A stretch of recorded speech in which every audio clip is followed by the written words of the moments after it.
G'day you mob, what is going on? Welcome to this episode of Aussie English. I am reacting to 10 most dangerous animals down under in Australia today from the YouTube channel Top 5 Best, and that is why the backdrop light here is blood red. So we are going to learn a heap about the deadliest Australian animals.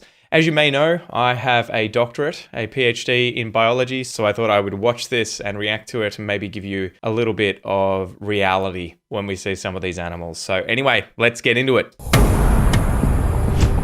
If you're an avid traveler, I know you've probably added Australia to the list of places you want to visit. Only if you haven't already visited it yet.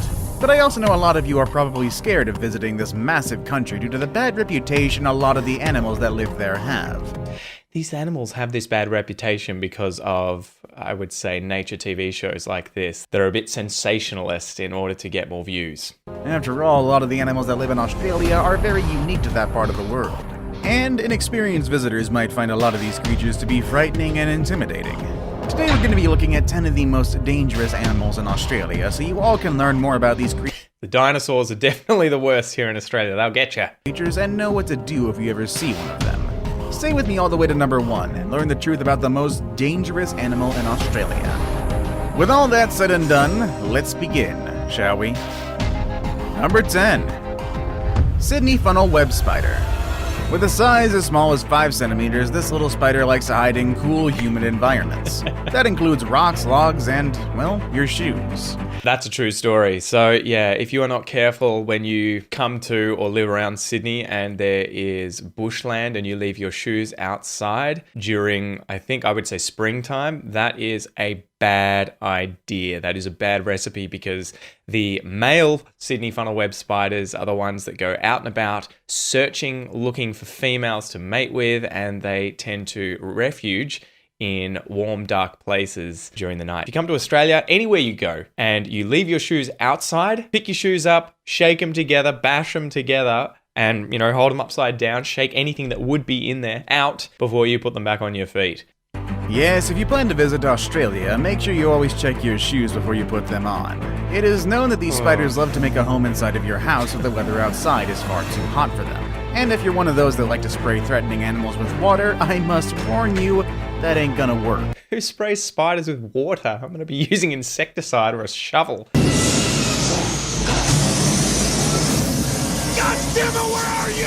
The other thing here is that these spiders are incredibly aggressive. So if you attack them, if you come at them, you will see them give that startle response where they lift their legs up like this and their fangs come out, the venom drips from the fangs. So they are an incredibly fearsome animal. But the good news is they haven't killed anyone since the 70s. So no one has actually died from a Sydney funnel web spider bite in, over 40 years. So they are definitely not one of Australia's most dangerous animals.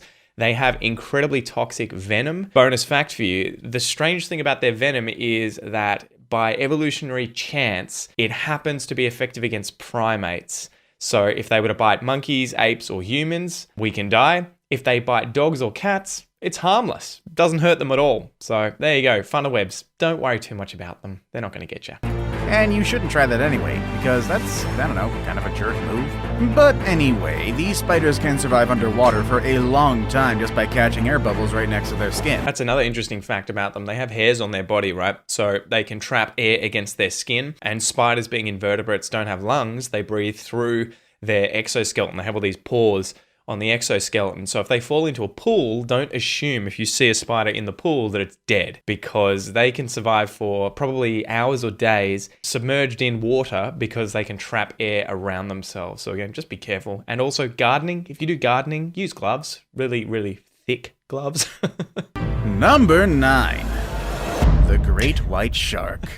One of Australia's main attractions are its beautiful beaches. Surrounded by the ocean and the largest coral reef, this country... Great white sharks. I mean, we have them here in Australia, but I think we lose maybe 1 to 2 people a year to shark attacks. So if you were to put things into proportion, you should be probably 500 times more afraid of driving a car than you should be entering the water. And obviously, if you want to swim in Australia and you're worried about sharks, go to main beaches where there are surf lifesavers and there's helicopters around, doing shark checks. And if you hear the shark warning, the siren going off, get out of the water.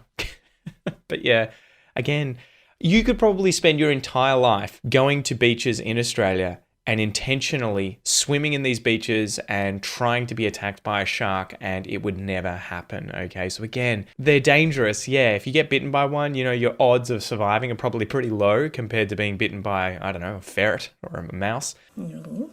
But it's going to be very, very rare that you'll ever come into contact with a great white. He welcomes lots of beach enthusiasts that are ready and willing to swim, surf, or just chill by the water and have a great time. However, even fun places in Australia come with dangerous animals.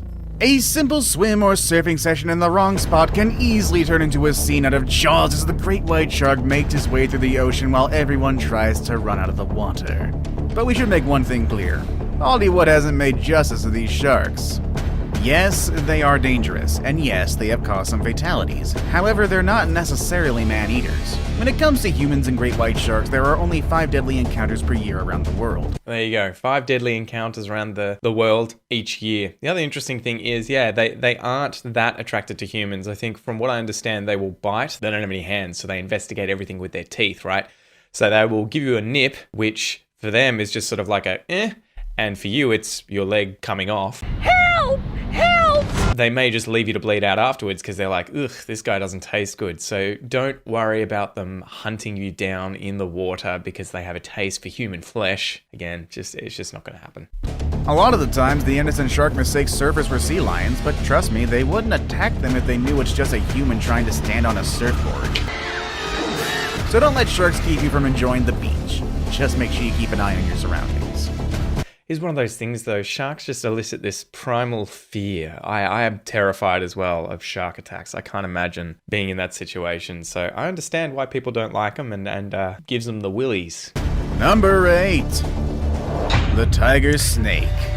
A lot of the time. How did the tiger snake get on here? Out of all the snakes? I guess it must be one that humans come into contact with the most in Australia. But again, I would be very, very surprised if there are even a single death a year from tiger snakes. The snake that should be on here is the eastern brown snake, because that's the one that causes the most number of deaths, which again is like 1 a year. Times when I talk about snakes, I try to keep you calm and reassure you that snakes are not likely to hurt you. I mean, some of them actually make for some great pets. But when it comes to brown snakes in Australia, I can't easily say the same. It's not a brown snake, it's a tiger snake, you just said. I do have a few snakes on this list, and the first one is in fact the tiger snake. This reptile is found in the southern part of the country, including coastal islands like Tasmania. These I have seen about. Again, you're going to see these if you go hiking and it's late spring, summer, or the end of summer, the start of autumn. They come out on hot days. If you make a lot of noise and you rustle around, they're going to be wary of you and run away. And again, they're not going to hunt you down. So the only way that you would likely be bitten by a snake like this is if you're hassling it and you try and pick it up, or for some reason you have surprised that snake and stepped on it, put your hand on it somewhere, and it just feels like it has no other choice but to attack you. The other good thing is, a lot of the time they give you dry bites where they're not even injecting venom. And if you do get bitten and you follow the right procedures and then go to hospital, you'll get the antivenin and you'll be sweet, you'll be laughing. They get their name from the fact that a lot of them have banded colors on their skin, just like a tiger. Their venom is filled with neurotoxins, coagulants, hemolysins, and mycotoxins. But what does all that mean that I'm pretty sure I just mispronounced? What can they cause? Well, their bite can produce symptoms such as tingling, numbness, sweating, and localized pain around your foot and your neck. From there, the pain can turn into breathing problems and ultimately a paralysis. Yeah, so I've had a family friend who's been bitten by one of these. I think it was over in Perth, and he was on a farm, owned a farm, and was in the shed looking for something up on a shelf and put his hand around and ended up being bitten by what he thought was a rat because it was felt like a small bite. He ignored it and ended up getting very, very sick, having some breathing issues and having to go to hospital. And I think he may have actually had his eyesight affected too as a result of the bite permanently. But yeah, it's not a fun experience. Most of the untreated bites result in death, but you can receive treatment to avoid such a tragic end. Just like how many of us learn first aid at some point in our lives, I am sure many Australians do too, along with a proper course on how to respond when a snake's venom has entered someone's system. Something interesting you may know, and I may be wrong about this, snake experts, let me know in the comments. I believe that elapids, this group of snakes, including tiger snakes, are actually related to, what are they called? I'm having a total brain fart here. Cobras, that's what I'm thinking of. Cobras. So the cobras you see in Southeast Asia, king cobras and everything, how they can flatten their throat out, you'll see that this tiger snake in this footage right here is doing the same aggressive defense display where it's splaying its neck out and trying to look as big as possible. And again, not just striking you and hunting you down, it wants you to go away. So don't worry about snakes. Don't believe the hype about them chasing humans down and viciously trying to savage them. Snakes will 99 times out of 100 bail. The moment they hear you, see you, smell you, because you're so big, you're probably more likely to kill the snake than the snake is to kill you. It's going to bail. And you can see here, this is exactly when the snake has an opportunity to bite me, but it doesn't choose to do so. What it does is as I pull my foot back, it gets a bit scared, it flinches to the side and heads for its last known safe point, which is in the soil cracks on the side of the road. Now, if I can get the general public to take away one piece of information from this video, it's that snakes are not aggressive and they're not trying to chase you with intent to bite you. Number 7. The brown snake. That should have been, well, I guess it's higher up on the list, so fair call, but 2 snakes in a row. And again, another snake on this list. And if you were scared about the tiger snake, wait until you hear about this one. Ooh, do. Wait till you hear about this one, guys. Brown snakes are the second most venomous terrestrial snake in the world. In the case of Australia. Again, this test is kind of BS, though. I've had Ross McGibbon, who's an Australian photographer of venomous snakes, on the podcast a few times, and he's talked about how the test that was done, I think back in the 70s, to decide which snakes were most venomous, one was done on mice, and working out the lethal dose for whatever it is, the LD50, right? Lethal dose to kill 50 mice out of 100. And it was never done on humans, so we have no real idea of how deadly any snake is on humans in comparison to when it's been done on mice. But yeah, that's the difficult thing. So a lot of the time when they have these top 10 deadliest, they'll pick things that are very venomous and that kill a lot of mice in research studies, but then they don't compare it to snakes that are likely to kill more human beings. So if you really want to find snakes that are deadly, quite often they're not very venomous, and you'll find them in Southeast Asia, in places like India, where they're killing farmers because the farmers can't get to a hospital. Australia, they are responsible for snakebite deaths more than any other snake in the country.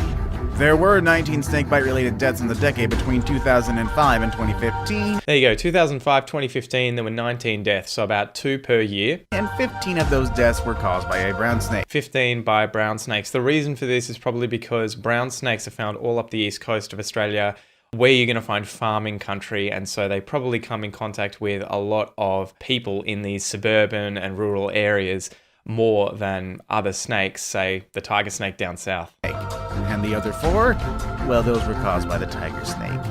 You can find them in the eastern and central part of Australia. This blue tongue's just like, no, you don't get me. You don't get me. Too late, mate. Around the city of Adelaide. And you can also find them in some other cities like Melbourne, Sydney, Brisbane, and Canberra. This is an interesting video here. The brown snake is being eaten by a red-bellied black snake. So red-bellied black snakes obviously are opportunistic, and they'll eat a lot of different animals, not just, say, small rodents or lizards. They'll eat other snakes as well. And this brown snake is obviously crapping itself. Canberra, which is the capital of this country. Some of the symptoms of a venomous attack include heart arrest, kidney injuries and seizures, and intracranial bleeding. Luckily, anti-venom is available, but still, I would rather avoid getting bitten by one of these. Again, go and check out Ross McGibbon's videos. He's done quite a few on brown snakes, and you'll see that when he's doing these videos showing you the behavior of these snakes, 9 times out of 10, they're bailing. They're trying to get out of the way. They want you to leave them alone. So don't worry about snakes. Just give them the respect they deserve and give them time to waddle off. Well, crawl off. So as you've probably worked out, this video was running a little long, so I have split it into 2 videos.